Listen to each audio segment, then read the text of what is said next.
Sebuah kapal tongkang pengangkut batu bara menghantam rumah warga di pinggiran Sungai Musi, Palembang, Sumatera Selatan. Akibatnya 3 unit rumah serta 2 kapal alami kerusakan cukup parah.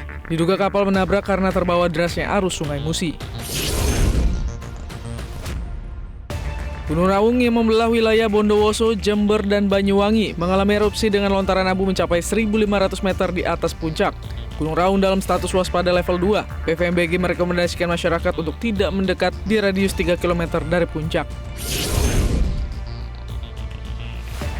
AKBP Fajar Widya Dharma Lukman akhirnya ditetapkan sebagai tersangka kasus kekerasan seksual terhadap anak di bawah umur.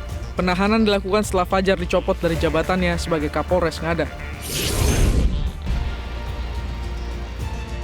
Puluhan warga Kabupaten Merangin mendatangi SPBU di Sungai Misang, Kabupaten Merangin sambil membawa kendaraan yang mogok usai mengisi BBM Pertalite dan Pertamax. Usai diperiksa, kedua jenis BBM itu ternyata bercampur dengan air hingga membuat kendaraan warga rusak dan mogok. Kasus ini pun masih dalam penyelidikan Polres Merangin. Warga di Kabupaten Blitar melakukan protes atas keberadaan tambang pasir di Kali Putih yang dinilai mengakibatkan kerusakan lingkungan serta menjadi penyebab mengeringnya mata air. Sementara pemilik tambang mengatakan jika tambang pasirnya sudah mengantongi izin, meski demikian pihaknya akan mengakomodir tuntutan warga. Majelis Hakim Pengadilan Tipikor menolak nota keberatan atau eksepsi mantan Menteri Perdagangan Thomas Lembong dalam kasus dugaan korupsi impor gula. Majelis Hakim pun memerintahkan kasus dugaan korupsi terkait importasi gula dilanjutkan ke tahap pembuktian.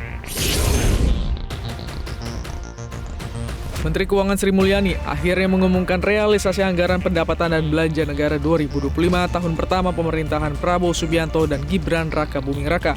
Tercatat APBN defisit 31,2 triliun atau 0,13% terhadap produk domestik bruto hingga akhir Februari.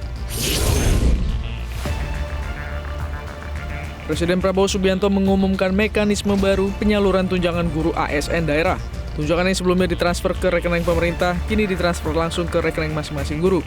Mekanisme baru ini merupakan langkah strategis pemerintah dalam percepatan pelaksanaan prioritas pembangunan dan capaian program prioritas di bidang pendidikan. Jelajahi cara baru mendapatkan informasi. Download Metro TV Extend sekarang.